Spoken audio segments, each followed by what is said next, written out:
Consumer Product Safety Commission has decided to focus on 10 key product hazards for 1983. Their list includes topics such as smoke detectors, heating equipment fires, and children's exposure to carcinogenics. But at the top of the list of product hazards is chainsaws. In 1981, chainsaw accidents caused 123,000 injuries and 50 deaths. Because many of you are exposed to these tools, both at work and at home, we have asked Mr. Dan Tilton, safety instructor for the Tilton Equipment Company of Rye, New Hampshire, to speak with you today on the topic of chainsaw safety. Please join me in welcoming Mr. Dan Tilton.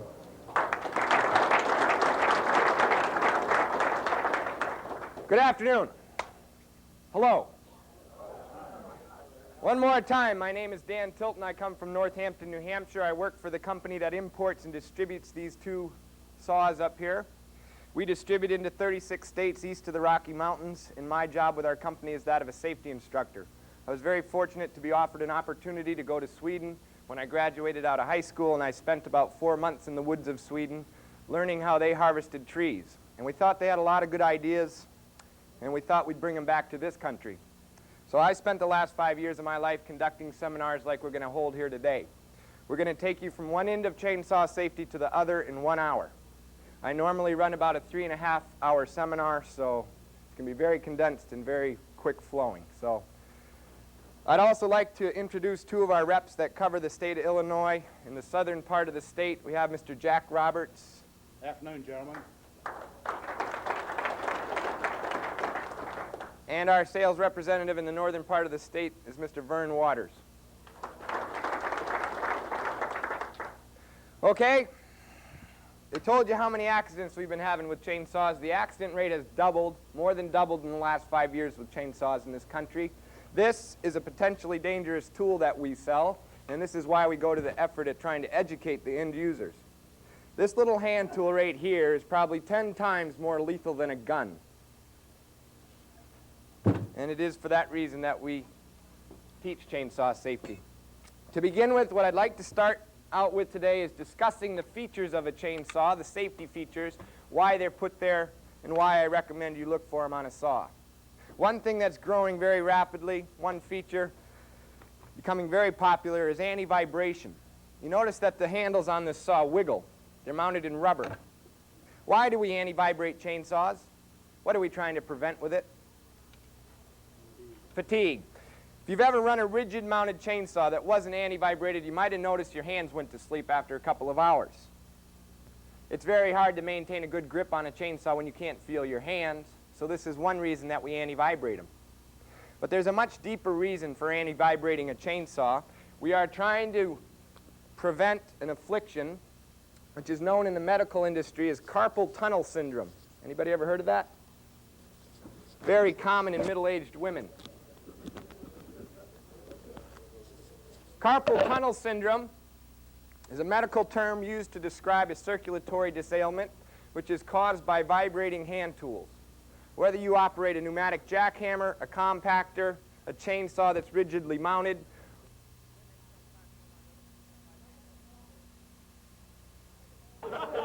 you might have noticed after running one of those hand tools that vibrates that your wrist becomes swollen.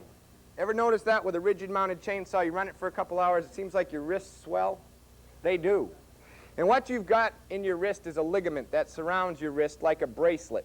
The carpal tunnel is the area where the network of blood vessels run down your arm and into your hand. And when you take vibration from a hand tool, this ligament that surrounds your wrist will become swollen. It will expand. And when it expands, it cuts off the flow of blood going to your fingertips. It can, in severe cases, cause damage to the nervous system because you have a median nerve that runs down your arm, which also gets crimped or restricted by this ligament when it swells. Loggers call it white fingers because if you look at a logger that has developed this, his hands appear pure white. It's as if you just took and squeezed all the blood out of your fingertips. It's very hard to keep your hands warm. It's very hard to work with your hands and maneuver your hands on a cold day. Loggers that have severe conditions of it will tell you they'll wake up in the middle of the night and their hands are just like they're on fire, a burning sensation. This is why we anti-vibrate chainsaws, to try and prevent carpal tunnel syndrome. And to the medical industry, as far as they know today, the only way to prevent it with a chainsaw is to have an anti-vibrated saw. I highly recommend you look for it on a chainsaw. Some of the other safety features I'd recommend looking for, this is what is called a chain catch pin. And that is exactly what it does. It catches the chain if it detracts off the guide bar. The chain, when it detracts or breaks in its rotation, will always tend to whip around toward the back end of the saw. The catch pin is put here to catch the chain and bunch it up into this cover so that it does not have enough length to come around back here and slap you in the forearm. Called a chain catch pin. It's always located just underneath where the bar mounts onto the saw. It works in conjunction with the extension of the rear handle on the bottom side. You notice that this handle sticks out quite a bit on the right-hand side. This is again to protect your hand if a chain flips off the guide bar, to keep your knuckles on your trigger hand from being slapped by the chain if it has enough length to come around toward the back end here. Those are two important things I'd recommend looking for, a rear handle guard and a chain catch pin. Another very important safety feature I'd recommend looking for on a chainsaw is a safety throttle lockout device. That basically means there are dual triggers on the back end of the saw. A trigger on the underside of the handle for acceleration of the engine. The trigger on the top side is the lockout device. It prevents foreign objects from getting into your handle area and accelerating the saw from an idle speed. If I'm walking from one tree to another with this saw idling and a branch happens to get in here and strike this throttle lever, it cannot accelerate the saw. The upper lever must be disengaged first. That is simply done by dropping your hand on top of the rear handle. Then you can accelerate. So that is a very important feature of a chainsaw, safety feature I would recommend looking for, a safety throttle lockout device. Another very important feature is what is called the front hand guard. This is a reinforced piece of nylon or plastic which curls up in front of the top handle on the saw. It is not to be confused with a lever action chain brake. We'll talk about that in a minute. What we're speaking of right now is a shield that is deadly bolted in front of the top handle on the saw. Why do we put a shield in front of the top handle on a chainsaw? What are we trying to prevent? Keep your hand from slipping off the handle. Right. Why would that happen? Maybe your hand went to sleep. Most of the time it happens in a kickback situation. We probably all are familiar with kickback, but I will say that it is a rearward violent whipping or kicking of the saw backward out of the cut that the saw is introduced to. We have found that they will develop between 200 and 700 inch-pounds of force. We'll travel from there to there in 1/10 of a second, 7 times faster than the human brain can respond. It is a kickback in conjunction with an improper grip on the chainsaw to begin with that in many cases causes the left hand to come into contact with the turning saw chain. The most common place to get cut with a chainsaw in the entire world is in the left leg. The second most common place is in the back of the left hand. It is because I can honestly tell you about 95% of the people that operate chainsaws in this country hold on to them in an improper manner. And I don't care if the guy logged for 40 years. Many guys don't know how to hold on to a chainsaw. What they do is they grab it like they grab their steering wheel in their car. They rest their thumb on top of the handle. If you're driving down the road in your automobile and you've got your thumb on top of the rim of the wheel and your arm is hyperextended and you get into a head-on collision, where's your left hand going to go? Through the windshield. Develop a kickback with a chainsaw, somewhere between 200 and 700 inch-pounds of force, and hold on to a chainsaw in this manner, and I don't care how big you are or how strong you are, I will guarantee you're going to lose the grip of your left hand. When the saw rotates backward, the hand comes off the handle and it commonly hits the turning chain.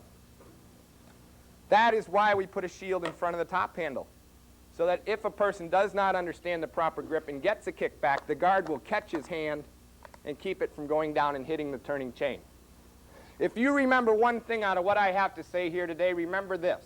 No matter how big or how small a chainsaw you pick up to operate, when you grab it, when you grab that top handle, make sure that your thumb encircles or goes under the underside of the top handle so that you have an encircling grip of it. so that if that saw kicks, you will have the area between your pointer finger and your thumb to keep that hand attached to that top handle and offer two hands to fight against the kickback. Now, I'm not saying your brain's going to respond to it. It happens much faster than that, but you are far better off to have two hands on a chainsaw when it kicks back rather than just one. You've probably heard stories about how a guy got a kickback with a chainsaw, it came back, hit him in the chest, and climbed right up over the top of his face and put a new part in his hair. There have been many stories like that. And basically what happens in a situation like that is either the man started out by one-handing with the chainsaw and got a kickback, or he rides his thumb on top of the handle. He gets a kickback, the saw comes backward, his hand slips off the handle, it goes right on by the bar and chain. He's trying to stop 200 to 700 inch-pounds of force with one hand. Sooner or later, he realizes that he has to push the chainsaw away from his body. To push it away, he's got to push on the rear handle. To push the rear handle, he has to squeeze it. When you squeeze the rear handle of a chainsaw, what do? You accelerate it to full speed, and that's where you hear these stories about him climbing up and down a person's body. If you remember one thing, remember to keep your thumb wrapped around the handle no matter what position you put the chainsaw in. Look for a handguard on a chainsaw, a plastic shield bolted in front of the top handle. That's what it's put there for. If you want to go one step better than that handguard, and I would highly recommend it, go to a chain brake. That is a lever action device that is activated by the left wrist in a kickback situation. A good percentage of our kickbacks in this country come in this position, when the guy is limbing the tree or when he's bucking up some logs. When the saw kicks back, the pivot point of the kickback will be in the top handle. That's where the fulcruming action takes place. And as that saw rotates backward toward the operator, the wrist will twist around the handle and strike the lever forward on the brake, engaging the brake mechanism. A chain brake tries to stop the saw chain from turning as quick as possible. In Sweden, where these saws come from, it has been a law, a government law, since 1976 that all chainsaws to be sold in Sweden must be fitted with a chain brake, and that brake must stop the chain in 1/25th of a second once it's activated. Remember, we said a kickback can travel 90 degrees in 1/10 of a second. The brake has to function in less than half that time if it's going to be effective. They made that a law in 1976. 1/25th of a second, the brake had to stop the chain. In the first year that that law was in effect in Sweden, they showed an 87% reduction in kickback injuries. Finland, Norway, Switzerland, France, Germany, and parts of Canada have all adapted the chain brake law. And in every country where they ever employed it, they saw a substantial reduction in kickback injury. It is the only practical device we have today to help prevent serious injury from a kickback. I would highly recommend one. It's about a $25 to $30 option on our saws and well worth it. But no matter what brand of chainsaw you buy, no matter what color it is, if you put a chain brake on it, remember one thing. It is a mechanical device. It requires maintenance, no matter what kind of chainsaw it's put on. What I would recommend you do is if you're going to go out to cut some wood and you've got a brake on your saw, before you even start the engine up, strike the brake lever forward. Take a gloved hand and try to advance the chain. It shouldn't move. Pull the brake lever back toward the top handle, then the chain should advance around the guide bar. That tells you that the brake is hooked up properly. I would also recommend about every 30 or 40 hours of operating time that you take that chainsaw, rev it up, start it up, rev it up, put it on a flat surface, and strike that brake lever with your fist. Watch the chain, it should come to an abrupt stop. If it does not, bring that chainsaw back to where you bought it and have that dealer replace the worn out parts or adjust the brake. It is a mechanical device. It requires maintenance no matter what brand of saw it's put on. But if you do purchase one and take care of it, and if you ever happen to get a kickback, you'll be darn glad you took care of it. But it requires maintenance, don't forget it. Those are the basic safety features we put on our chainsaws. That's why we put them there. That's what we're trying to prevent. Do you have any questions or objections at this point? Am I boring you to death? Okay. If we have no questions about the safety features of the saw, I would next like to talk about saw chain. And I brought my BM version. That stands for Big Mother. What is so often forgotten in this country with chainsaws is that this is the guy that cuts the wood right here. You can have the best power head in the world. But if you go out with just the power head to the wood, you're going to look awful funny trying to cut wood. Because this is what does it right here. This is 85% of how your chainsaw performs when it's cutting in the chain. It's a known fact that in this country, out of all the saw chain that is sold, whether it goes to a professional logger or pulp cutter, a firewood cutter, or a municipality, out of all the chain that is sold, 90% of it gets thrown away when it's filed halfway back on the tooth. Most people file it halfway back and then throw it away.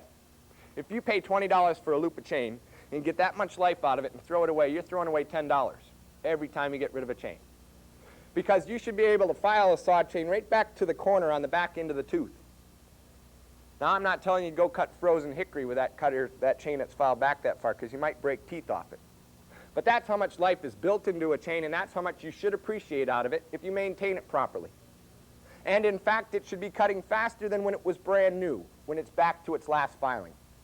Because you have less metal passing through the wood, less drag and less friction. The wood chips clear out of the teeth faster. In fact, a chain filed all the way back should cut faster than when it was brand new. To understand how a saw chain needs to be maintained, we have to understand how it works. How does a saw chain cut wood? Does it rip wood? Does it tear wood? How does it cut the wood? Shaves, chisels, chips. It really planes off wood chips. It works a lot like a wood plane. And how should the saw go down through the wood to cut those chips? Should we have to slam the spike dogs into the bark and crank on it and stand on it and horse it down through the wood? How should it cut wood today? The weight of the saw, right? The weight of the saw should be self-feeding. And it will remain self-feeding if you maintain it properly. Most people can't, and I'll try and show you why.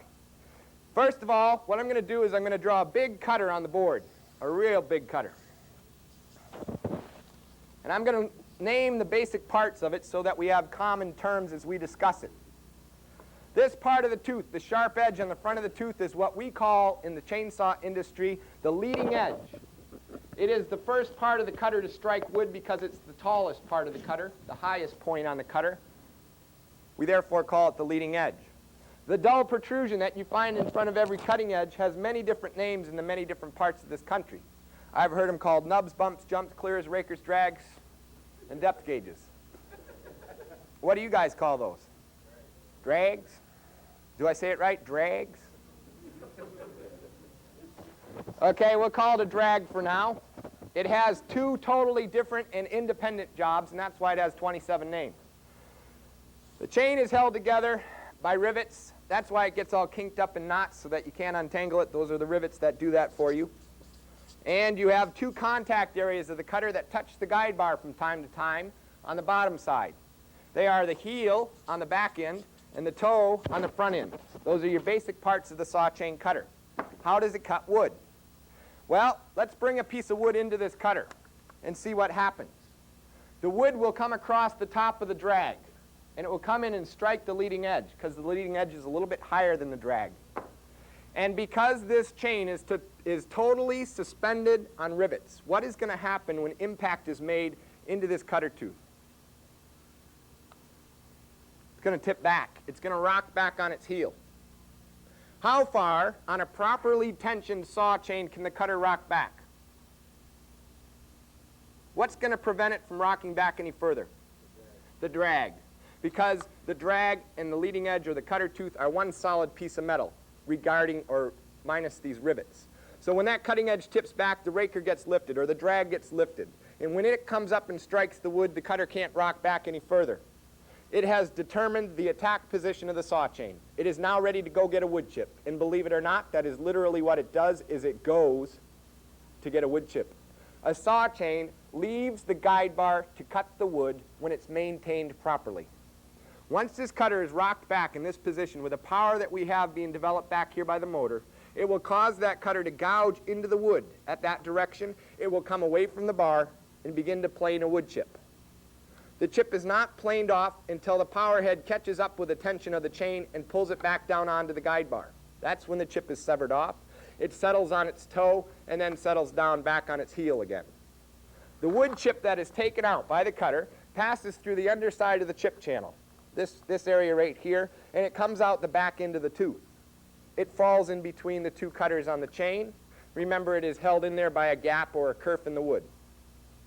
We know that the wood chips come off of the bar up here at the tip and back here by the motor. What is it that causes the chips to come off at those 2 points? Well, centrifugal force. We got a chain that's turning around this guide bar at 48 miles per hour, so we've got wind current. We've got the fact that the gravity might just cause the chip to fall off the chain, but there's something else that normally gets rid of the chips. Does anybody know what it is? The drag. The next drag coming along starts to turn around the tip of that guide bar, strikes the wood chip, and kicks it off the chain.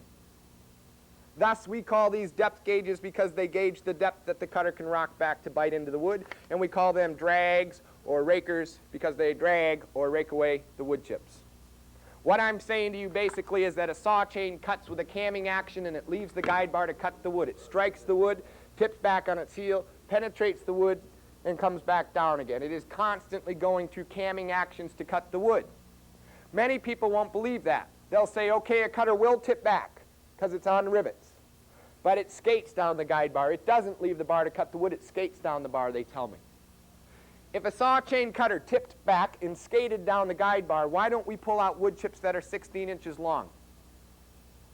How can we pull out those little half-inch long chips about 20 thousandths of an inch thick? It's because the chain is going through camming actions. And if you still don't believe me, I have a picture to prove it. It's a picture of a saw chain captured in action in a wood pile at night, which is something I wouldn't recommend doing. But what we have is a high-speed strobe flash on a camera mounted at the end of the log. We are into the log just the thickness of the bar and chain so that you're exposed to one side of it. It's stopping the action of the chain in the middle of a cut. If you look at the cutter in the center of the picture, you'll notice the heel is touching the guide bar, but that there is an air gap between the toe of the cutter and the guide bar. This is because this cutter just struck wood and tipped back on its heel. But what's more important to look at this picture when I pass it around is that there is a continuous air gap going on between the bar and the chain. This is because the next cutter in front of this one is up in the wood planing off a chip. It leaves the guide bar to cut the wood. Make sense? Hello? Okay? Let's look at some of the problems people run into when they try to maintain a saw chain. Here's a cutter. We'll take it through the normal life that it goes through with a normal operator. He takes the chain, he gets it dull. That's not hard to do, is it? And he files it. And he gets it dull again, and he files it. And he gets it dull again, and he files it. And he does this 5 or 6 times. We take this part of the cutter away now. What happened to the leading edge on the cutter? Not necessarily lower than the drag, but it got lower. Why? Because the cutter has a taper to it. It starts out high up here in its front end, and it tapers off in the back end. Why do we taper the cutter? Why don't we leave it straight off the back end? Yes, to eliminate drag and to allow it to cam through the wood. We have to put a taper into the tooth so the back end doesn't strike the wood and cause drag and friction on the chain. Many people don't see this in a saw chain. It's not that obvious, so they take and they file it 5 or 6 times, and pretty soon they end up with the leading edge at the same height as the raker. He sits down, he sharpens his chain, he puts a razor-sharp edge on it, he goes out to the wood, he sticks this chain in the block of wood. Does it cut? No, it pulls out little balls of dust. So what's he do? He normally stands on it. Tries to force it through, and he drives out the lubrication from between his bar and chain. He gets heat, friction, and wear. The chain stretches. It wears out from the bottom up. It blues his guide bar. It burns his motor out. It burns his body out. And he decides that pushing on it isn't going to help. So he normally goes back and files it again. He figures he messed up the teeth, so he goes back and he files it again. What's he done now? He's made matters worse. Now he takes the chain off the saw, and he goes back to where he bought it, and he throws it on the counter, and he says, it's no darn good. Wore out from the bottom side up, burned my guide bar, stretched, burned the motor out, burned me out. It's no darn good. Sell me another brand. the customer right or is he wrong? Customer is always right.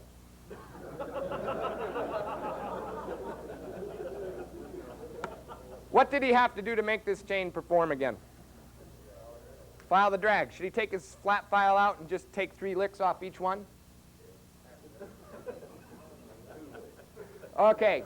The raker has to be, or the drag has to be progressively lowered as the cutting edge comes back. It is a very minute adjustment. It should be done with a tool, a gauging tool. It is a very important part of your saw chain. High rakers, high drags is the #1 cause of saw chain failure in the United States. What a professional logger will normally do, not all of them, but a good percentage, will take a brand new saw chain out of the box and he'll knock the drag rate off the chain. I want to make that sucker take a bite. Ever heard that?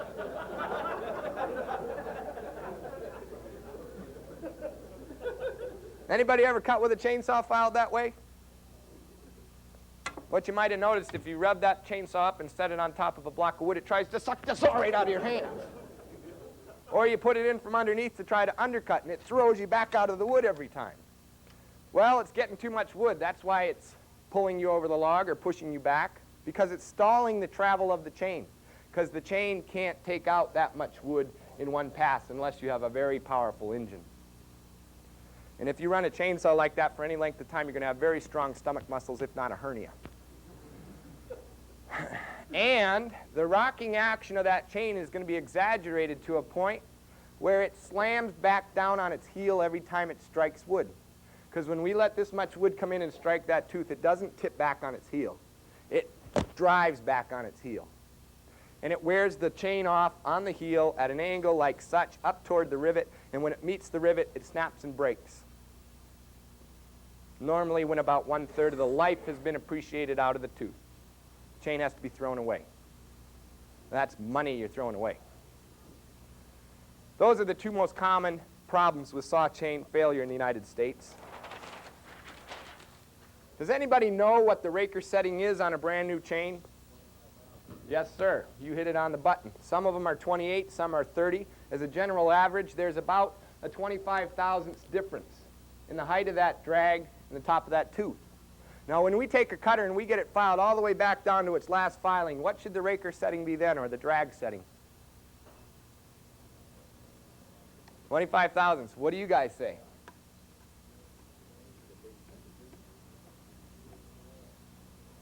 I say it should go to 48 thousandths of an inch. Why? The fulcrum changes. Here's the rear rivet.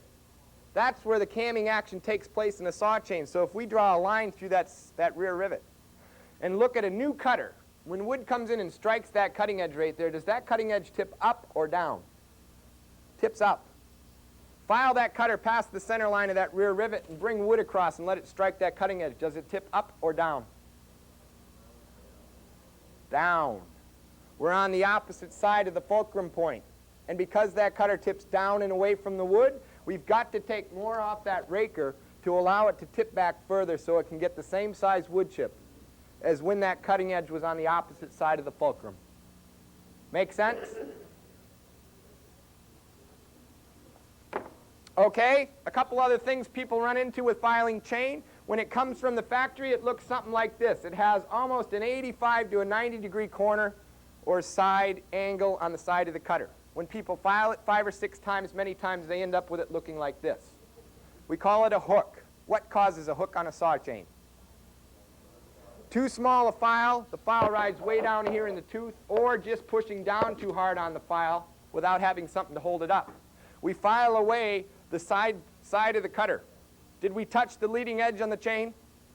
What's the most important part of your saw chain to get sharp when you file it? The leading edge is what knifes into the wood. And if you don't sharpen that, you haven't got a sharp chain. It's called a hook. It's caused by filing too deep in the tooth, by using too small of a file or not having something to hold the file up. The other extreme to this is what is called a back slope. A back slope on a saw chain, I messed up here, looks more like that. How do you get a back slope on a saw chain? Filing too high. the file rides way up here in the tooth and it takes off the leading edge or the beveled edge that knifes into the wood. So now we've laid the edge right back. Wood comes across the drag and brushes right on by that tooth. There's nothing to penetrate the wood. High rakers, or shall I say high drags, low drags, hook and back slope are the most common causes of saw chain failure.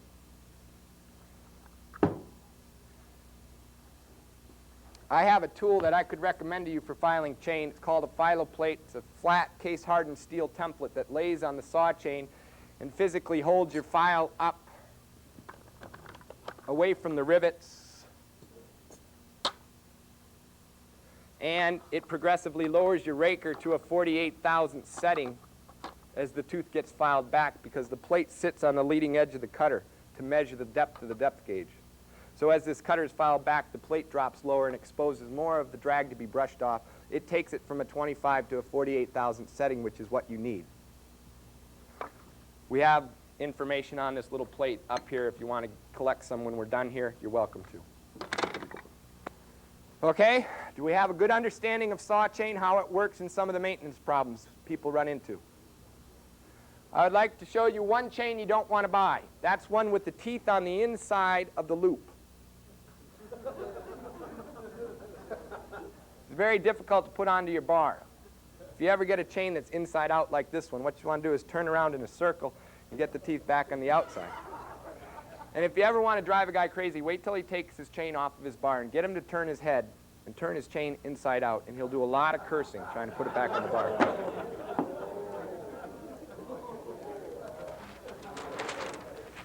All right?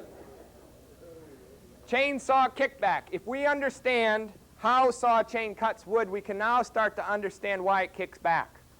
Kickback is the violent rearward whipping or kicking of the saw backward out of the cut it was introduced to. Full-fledged genetic, or not genetic, kinetic, energetic kickback with a chainsaw only occurs from one area of the bar, and that is the upper quadrant of the bar tip. I had a guy telling me BS one time. He says, I got a kickback from the middle of the bar. I said, here? He said, no, here. I said, you got a kickback? He said, yeah. I talked to him. He cut an arched piece of wood, a piece of wood that was under tension. It had a lot of pressure or strain in the fibers, and he cut it from the top side. And when he cut into those fibers, the wood separated, and it threw the saw back at him, and it cut him in the arm. It was not a true kickback. A true, full-fledged, kinetic, energetic kickback starts from right here in the tip of the bar. That is the most important part of your chainsaw. Any chainsaw produced after 1933 with an endless loop of rotating chain, that is the most important part of that saw, because that's where kickback occurs. And to try and explain it to you, what I'm going to do is draw a chainsaw on the board here. If it's any good, it says Johnson's on it. And I'm going to put a guide bar on it right here. I'm going to put a trigger on the back handle. I'm going to put a drive sprocket on it, the thing that powers the chain around the bar. I'll draw a cutter right here, and I'll draw a cutter right here. Tell me, on a new chain, how much wood can enter the leading edge on a new chain in these two portions of the bar? 25 thousandths of an inch of wood can enter the tooth. Take the cutter and put it out onto the danger quadrant of the bar tip. How much wood can that cutter grab now? A lot more, if not the whole cutter can take a bite. We can see it on the big mother chain. A very small piece of wood. It can't grab very much wood back here, but when the cutter passes around the tip of the guide bar, the drag drops away, and it exposes, in many cases, the entire underside of the tooth to bite wood. So we get an oversized bite. Just like when we knock the drags off the chain, we get an oversized bite. That chain still goes through its pivoting action because it's stupid. It wants to cam or pivot anywhere it goes on the bar. But when you allow that much wood to come in and strike it, it takes and it drives that cutter back on its heel and makes this drag penetrate the wood and help to stall this cutter. So what we've got is a chain that's moving at 48 miles per hour that comes to a dead stop in less than 1/50th of a second. A chain has to stall at the tip of the bar to develop a kickback. But what is it that causes the saw to be thrown back out of the wood now that the chain stalls? The kinetic energy, right? The energy that's already in motion. The best way I've found to get people to understand kickback with a chainsaw is to compare a chainsaw to an electric drill. How many guys in this room have taken an electric drill, installed the drill bit in the middle of a bore? What happens? The drill starts to turn in your hand, right? It snaps in your wrist. A drill bit cuts normally in a clockwise rotation. When that bit stalled and the motor took the movement, which way did the motor turn? Counterclockwise. We're producing kinetic energy, energy already in motion. We've got a trigger squeezed, and we've got a cutting attachment boring through the wood. All of a sudden, it breaks through the backside and takes too big of a bite, and the cutting attachment stalls. The power that's being produced has to have an out. It's got to move something or break something, and if it doesn't break the drill bit, it's going to send the motor rotating in the other direction. And that is the same thing as a chainsaw kickback. It's the same theory, the same principle. We have a cutting attachment that sits here and rotates at 48 miles per hour, comes out here, takes too big of a bite, and stalls the chain. The chain meshes into the drive sprocket here, and because we have a trigger that's still being squeezed, we're producing power. The power's got to have an out. And if it can't move this cutting attachment, this drive sprocket is going to continue to try and rotate, but if it can't move the cutting attachment, then the motor is going to take and start moving the other way, just like with the electric drill. The chain normally travels this way, so when it stalls and the motor starts moving, the motor starts traveling the other direction. And it's really just the motor that starts to move, but because the bar and chain is bolted, deadly bolted to the power head, what happens to the bar and chain when the power head comes back? It comes with it. The bar comes with it. The stalled cutter that took too big of a bite stays right there. The chain, or shall I say the motor and the guide bar, start to turn around the inside of the stalled chain until it gets to about this point right here, where it pulls that cutter back out of the oversized bite it took and allows that chain to start turning again. But remember, we've developed between 200 and 700 inch-pounds of force that's going to come back and hit you in the face in the blink of an eye. And what it's going to leave you looking like, probably, is this. It's a picture of a kid that got a chainsaw kickback in the woods of Maine. He was in a logging school. He was limbing out a spruce tree. He lost track of his bar tip. It hit the next adjacent branch to be cut. Blink your eyes. It's all over. He's laying on an operating table waiting to be stitched up. He is alive. He is in shock. You are looking at something, an injury, that is going to cost a total, with his hospital bill, with the plastic surgeons, a team of plastic surgeons required to work on him. They're going to graft skin from his buttocks, put back into his cheek, because when a chainsaw makes a cut in the flesh, it tears particles of skin away that have to be replaced from an excess area.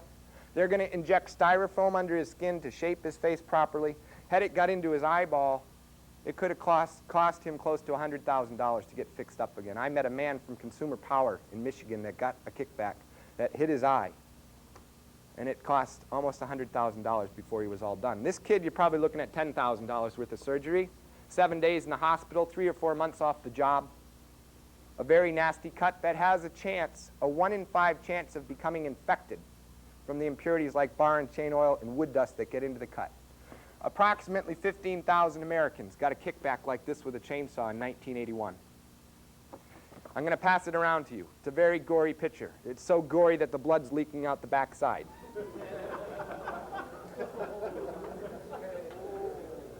I'll pass it to you face down. If you don't want to look at it, you don't have to. I hope you had a big lunch. But as you look at this picture, remember one thing for me.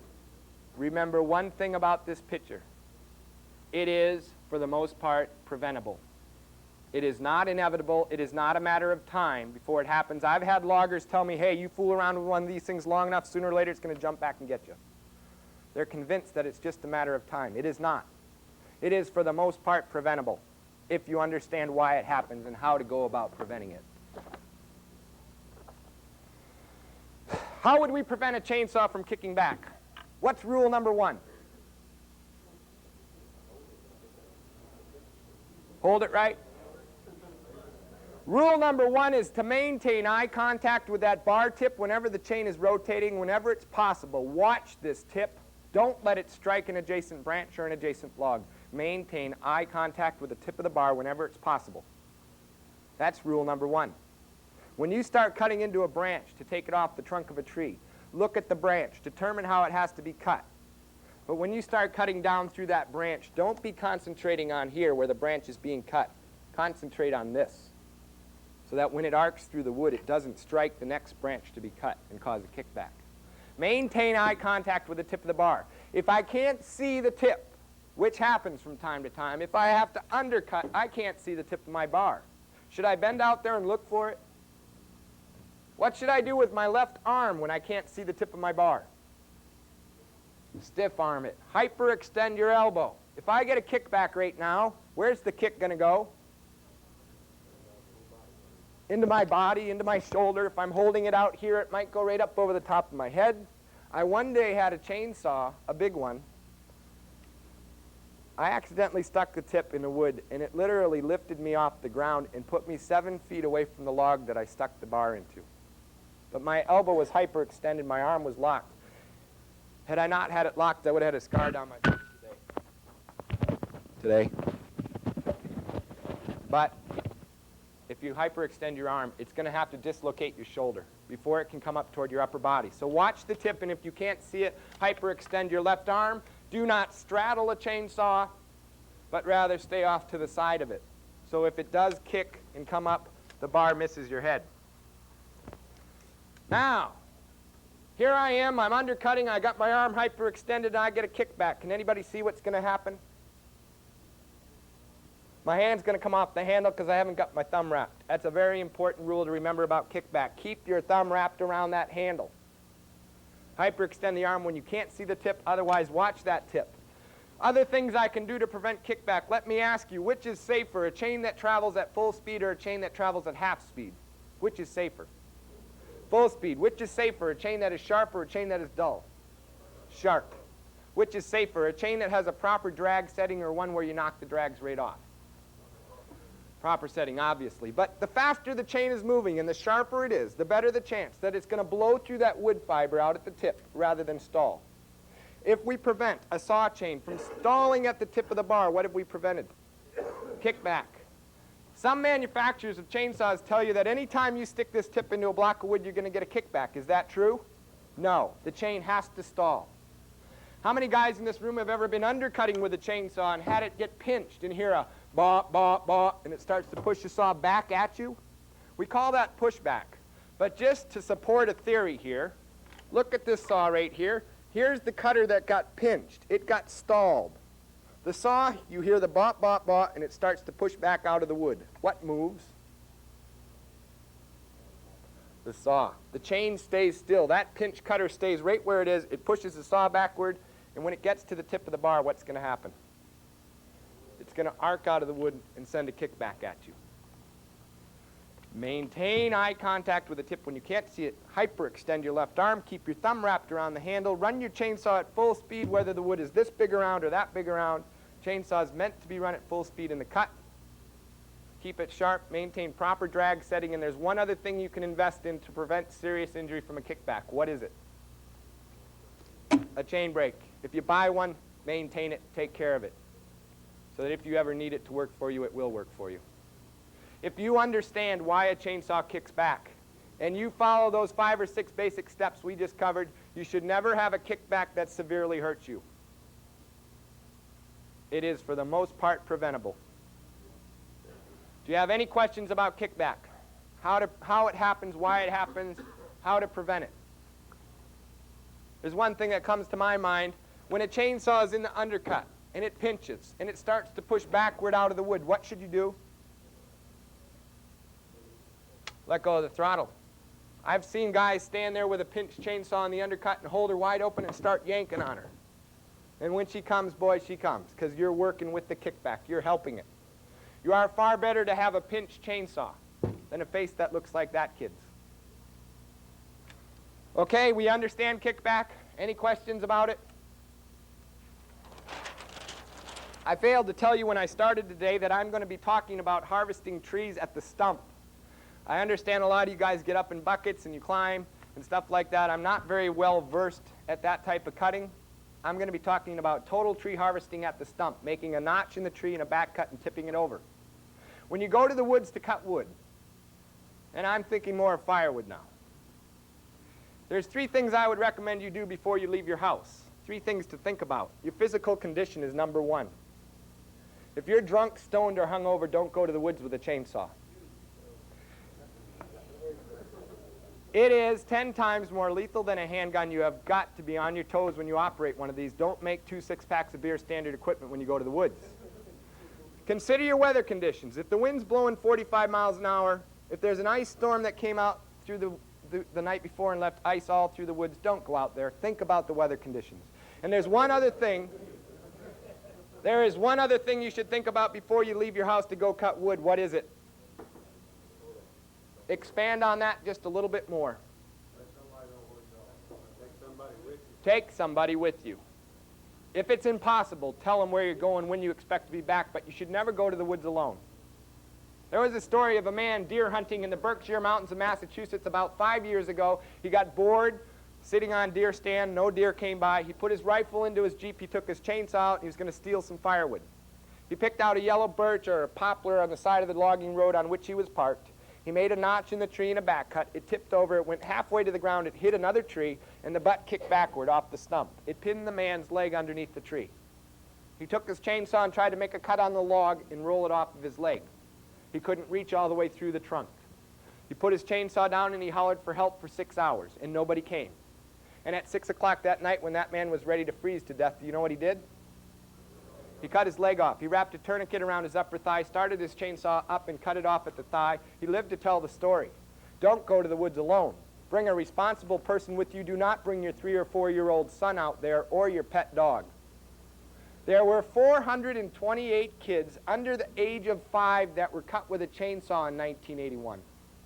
It's not very hard to figure out how it happens. Dad's in the backyard bucking up the firewood. He runs into a branch.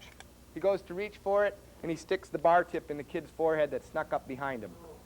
Keep your kids and your pets out of the cutting area. Take a responsible person to the woods. Now, you go out to the woods, you pick out a tree, here it stands. You've got about 12 or 15 things to think about before you even crank the saw up. You got to think about the wind. You got to think about the branch lean or the branch concentration, the lean of the tree, widowmakers, dead limbs up in the top. You've got to think about where you're going to fell the tree. Do you have a path for it to fall into?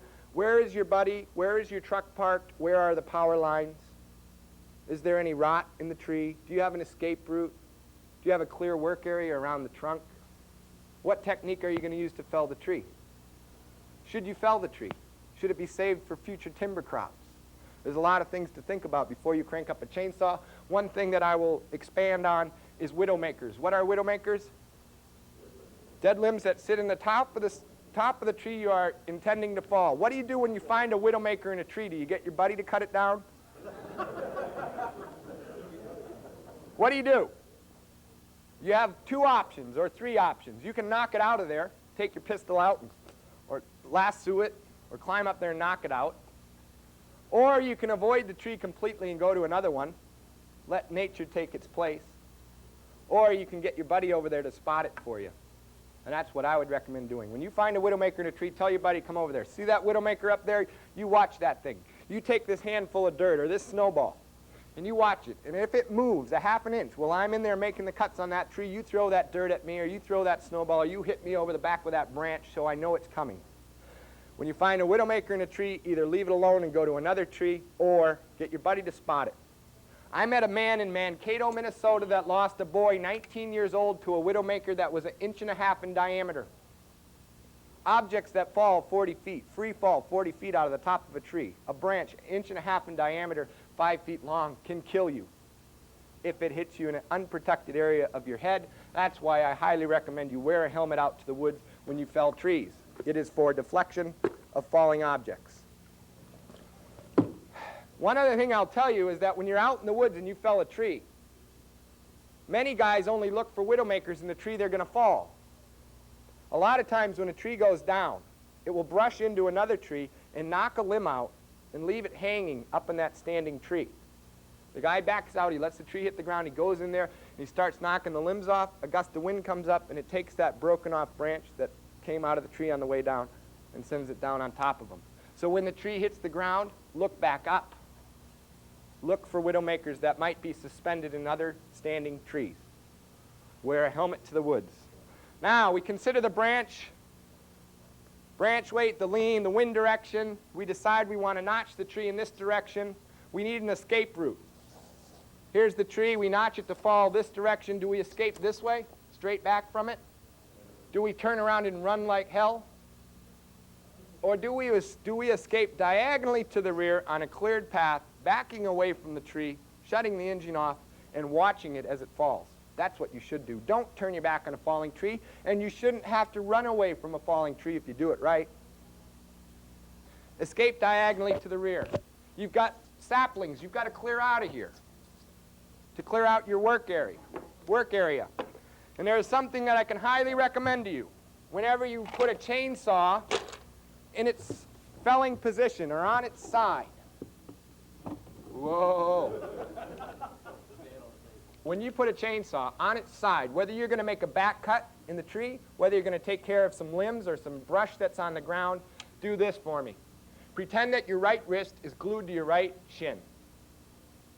Pretend it's super glued right to your knee or to your shin. So that if you get a kickback right now, where's this saw going to go? It's going to go away from my legs. It's going to have to come all the way around and hit me in the back of the left leg if it's going to cut me. If, on the other hand, I'm stretched out here and I get a kickback, where's that saw going to end up? In my right leg. When you put a chainsaw on its side, pretend your wrist is glued to your right shin so it kicks away from your legs and not into them. Okay, so we clear out all the brush around here, and we're now ready to notch the tree. One thing I forgot to talk about is how we're going to start the saw. We're going to turn the switch on, pull the choke, and do this, right? Don't drop start chainsaws. You might get away with it 4,500 times, but one day that saw is going to build up a compression stroke, and guess where it's going to kick? If you want to raise a family, don't drop start chainsaws. Don't drop start them this way. Don't drop start them this way unless you're up in a bucket. I understand that that's about the only way you can start a saw in a bucket is to throw it out of the bucket. But when you're on the ground and you're going to start a chainsaw, do one of two things. Put it on the ground, put your foot in the rear handle, put your left arm over the top and pull. Or if you're lazy like me, you don't want to bend over, I have another technique for starting a saw, and that is to drop timber, the rear handle, between your kneecaps, hyperextend your left arm, and pull.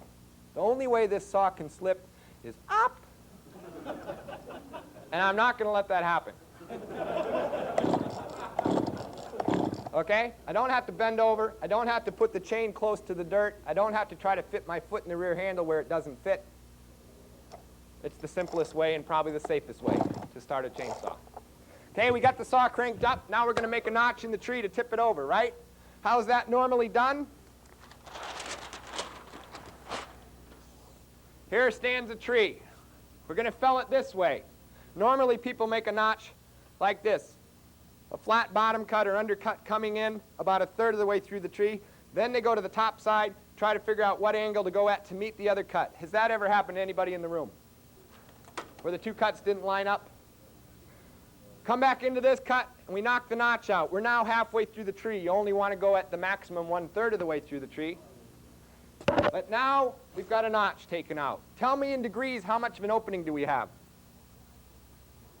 45 degrees. Tell me in degrees, how far does this tree have to fall to hit the ground? 90 degrees. So tell me this, why do we put a 45-degree opening in a tree that has to fall 90 degrees to hit the ground? There's only one answer to that question, and it's called tradition.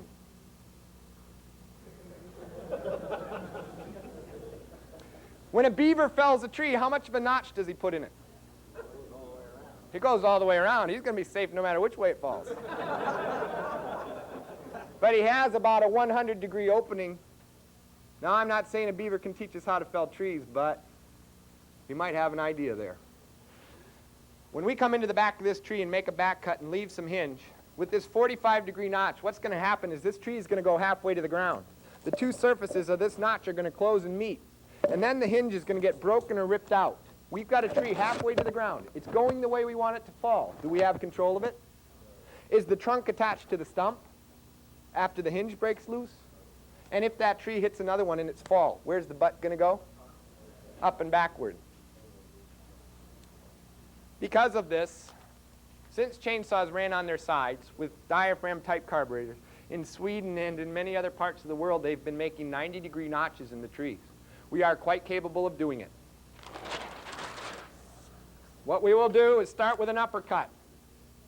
Here, it will go more or less halfway between vertical and horizontal, downward into the trunk. We will saw in until the notch takes up 2/3 of the tree's total diameter.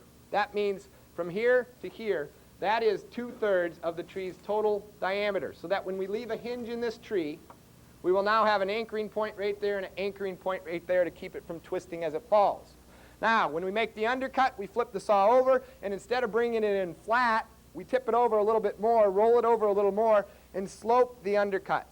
Look down into the uppercut with your eyeball, into this curve, and watch the chain come in to meet the other cut. If you come in too low, you can at least see that you have to stop this chain, take it back out, and come from the top side down. Now I come into the back side of this tree, and I leave a hinge. I've got a 90-degree opening. All I'm asking that hinge to do is bend 90 degrees and control the fall from its standing position until it hits the ground. Tree fibers will bend 90 degrees. Every species I've ever cut in always bent 90 degrees, unless it was rotten. Tree fibers will bend 90 degrees and give you a controlled fall from the standing position until it hits the ground. And if this tree goes halfway to the ground right now and strikes another one, what's going to happen? It's going to hang. Isn't it better to have a hung tree than to have a sawn-off leg trying to get out from underneath that trunk that kicked back off there from the use of a 40-degree notch, 45? Has anybody seen a stump out in the woods that looked like this? Loggers call that fiber pull. Why do you get fiber pull in a tree? The notch closing too early. There's one other thing I want to talk about before I leave today. It's called a spring pole. Anybody ever heard of a spring pole? It won't happen very often when you're felling trees out around houses and whatnot like that, but when you get out into a tight stand where the trees grow close together, if the tree falls over and maybe it misses its path of fall by a little bit, we misjudge it a little bit, we've got branches coming off it all along here. On the way down, many times, this falling tree will catch a smaller sapling. On the way down, it catches on the top of another sapling and bends it down underneath. So what we've got is this, a bomb waiting to go off. Okay, the guy backs out, he lets the tree hit the ground, he goes in and he starts attacking the limb. He sees this limb, he cuts it off. He sees this limb, he cuts it off. He sees this, he thinks it's a limb, he cuts it off. And what happens? Snaps up and hits him in the face normally. I met a man from the Public Service Company of New Hampshire that had $38,000 worth of plastic surgery done to the right-hand side of his face to reconstruct it because he cut a maple sapling, 3 inches in diameter, that was bent over that he thought was a limb. Watch out for spring poles. If you find them under a tree, what I can recommend is to get the tree in dowel form, get the rest of the limbs off it, avoid cutting this, buck the log at a good long length, and roll it off the sapling. If you're going to cut this thing when it's under tension, do it with extreme care because it's like defusing a bomb. Don't make a cut here. Don't make a cut up in the upper arch. Go back to where it's rooted in the ground. Stay off to one side or the other. Reach in there with your chainsaw at full speed, about a foot above the ground. We're going to nick, I mean just touch the bark on the backside and pull the saw away. Wait for it to snap and break. If it doesn't, go back in a little bit lower and cut in a 1/2 inch. Pull away. If nothing happens, go in a little further, cut in a full inch. Nothing happens, go in, cut in 1.5 inches. What am I doing? I'm slowly relieving the tension before I make the final severing cut. When you make that final severing cut, make damn sure that you're off to the side and not behind that arch, because when you make that final cut, the butt's going to kick backwards. Watch out for spring poles. They're hurting a lot of people. It's something you never read about in an operator's manual with a chainsaw. I've run out of time. I could have gone on for 2 or 3 more hours, but I hope you picked up a few things. I hope you will pass on the things you learned. For instance, that thumb grip. You know somebody that cuts wood, and he keeps his thumb on top of that handle, stop him and tell him to keep it wrapped. It only takes 30 seconds to explain, and it might save the man's life someday. So pass on anything you picked up here today. Thank you for your time. Keep your thumb under the handle of John P. Journal.